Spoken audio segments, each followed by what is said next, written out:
Well, we have a moment here. I'd like you to meet Ken Burden, last year's national champion. Ken is from Waynesfield, Ohio. And I wonder, Ken, if you could tell us a little bit something about the Sea Open racer of yours. It's quite a machine. I'd be very glad to, Jim. I'd like to tell you the safety features of our cart. One of the important things on As Fast As We Go and See is our braking system. I should think so. It's very important, the speeds we go. Is this little piece of metal very strong there? Very strong. About as hard as I can push on it, I don't believe I could bend it. I've tried and pushed on it pretty hard at times. What kind of brakes are they? They're an internal expanding brake on this machine with center metallic lining, and the hotter they get, why, the better they hold. Is that something like the modern disc brake they use on race cars? Very similar, and there is some carts out here that do use the disc-type brake, Jim. Okay, well, let's move back a little bit here to the seat, because oddly enough, the simple place where you sit looks pretty important in this car. It's very important, Jim.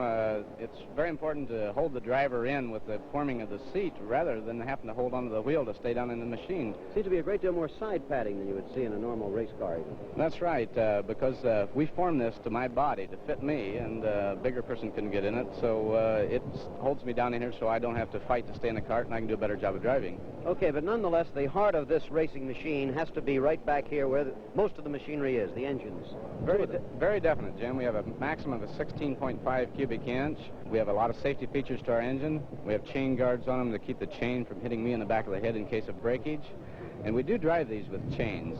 They also change our gear ratio with the amount of sprockets of the teeth that we put on the sprocket on the bottom or the top. Mm-hmm. And these engines will develop about 17 horsepower per piece, which how many carburetors you say around here? There's 6 carburetors on the 2 engines, 3 apiece. Yeah. And we use straight menthol alcohol and the lubricants mixed with the alcohol for the lubrication of the engines. Very interesting look at your car, Ken. Appreciate it very much. Glad to help out, Jim. Ken Burden.